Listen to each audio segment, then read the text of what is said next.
I know it is. It's gonna be a bad shot. It's gonna be me. It's gonna be you looking up at me. Or I'm looking down at you. I have a fire pit over here. Welcome to my first breakdown. And I could think of no better way and no better place to start than at the beginning of the alphabet with the letter A. I decided I'll look washed out. I got to turn the ISO up. Want to know what's funny about this is actually I'm a trained videographer. I know how cameras work. Even though this is just a mirrorless camera, I know how cameras work. So no better place to start in this world than the letter A. We're going to take you back to the A, to the Atlanta Hawks. And I should probably have some organization with this, but 1, 2, 3, Atlanta Hawks intro. Oh shit.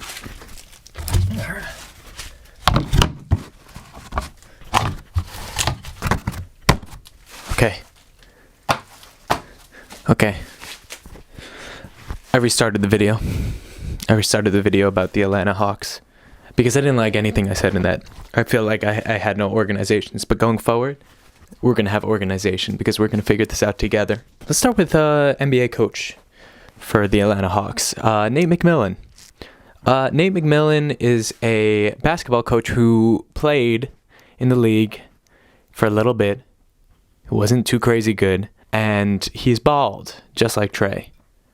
And I know that we can't build conclusions that Trey only likes bald coaches because what Lloyd Pierce before Nate McMillan was also bald, and they didn't get along as well. So I'm thinking that I saw Trey's dad, and Trey's dad is a little bit thick, like he's a little husky. Not that there's anything wrong with that, but he may be a little bit husky. So maybe it's like the huskiness, because Lloyd Pierce was pretty buff.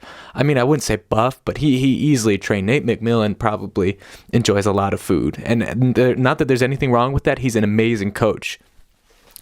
He should probably expect to be coach of the year next year. I'd say that's where probably the expectation is for him at this point, with that deep playoff run that was pretty awesome, to be honest, to watch. I got to catch 2 of the games in person in Philadelphia and on the Knicks, and you could tell that the offense that he built is Trey and Clint heavy, but then the in-between pieces just have to play as good as they can. Meaning, like, those two people, Clint and Trey, need to be pretty consistent, whereas the other pieces, like, if one kind of falters, the other one will pick up the slack. And that's a really good, that's a championship pedigree type system that they're playing over there. In terms of players,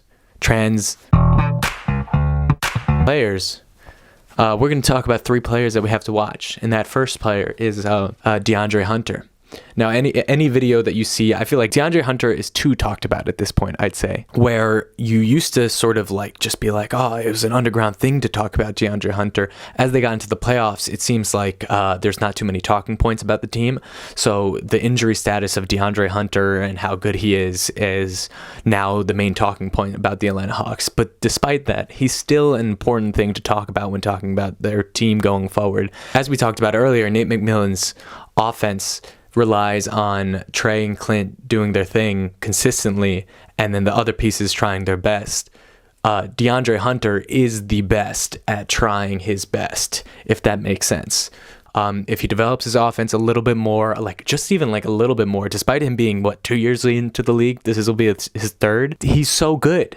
He's so good. And I do miss his head of hair. I do miss his head of hair, but he cut it off because I guess it's a maturity thing, which is understandable. I can't blame him for it. Cam Reddish is out of Duke. He's a player that was injured for a lot of last year. I believe he hurt his Achilles or some sort of pretty severe injury where he was out for a good chunk of the season, came back in the playoffs. And in that series, whether it was versus the Bucks or was it Philly? I should do some research before this, but he had some productive minutes at that time. And during the season, when he was gone, as well as Deandre Hunter, he was missed. But him and Deandre Hunter probably play like a similar style. They fill the same sort of role where you're going to come on the court, you're going to play defense, you're going to shoot a three, you're going to be confident. Shouts out to Cam Reddish for improving. Now, would I be surprised if one of those players got traded into next year? No, not at all. But because they're two productive pieces that will probably improve any team, and a worse team that has assets to give up that will improve the Atlanta Hawks now would be important. I mean, the Atlanta Hawks love a good starting five, and Deandre Hunter definitely fills out their starting five, but like, could they do better? Could they get a better player in that role? I don't know. And I guess the last player to watch is Clint Capela. And I've mentioned before in this video that Clint Capela is one of the guys. You know, you have John Collins, who is very good, but he's pretty consistent. Like, there's no question about what he does. Whereas Clint last year had his lows, had his highs, and when his highs are high, the Hawks are at their highest. And that's not that crazy to say. There's a distinct reason why that they made it so far in the playoff is that no team had an answer to the Trae Young, Clint Capela pick and roll.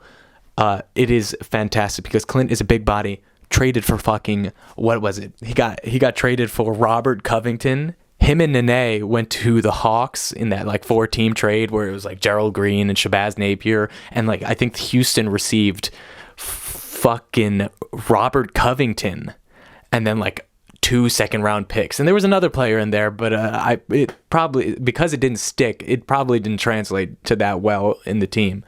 That being said, he's a steal. He's a starting center. He's top 10 centers in the league. That's not that hard to say. Probably top 5.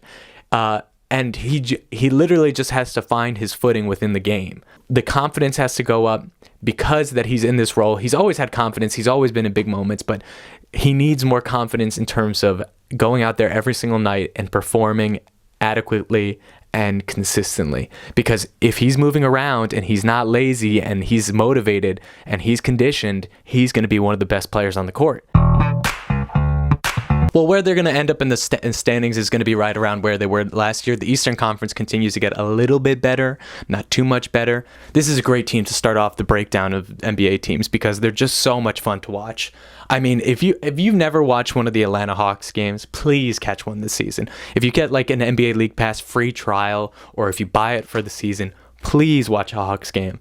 It's futuristic, current basketball led by an individual, but comprised of even bigger pieces that are by themselves really good players. They've drafted well, they've traded well, they've rebuilt well. Think about that. 2 years ago, not last year, they weren't even in the playoffs. That was all their first playoff appearances, and that's a take that's been beaten into the ground constantly. But that's an amazing feat as a team to go into the playoffs with a new coach and all that stuff. So the question that they do have to answer is, can you do it again? And can you do it further?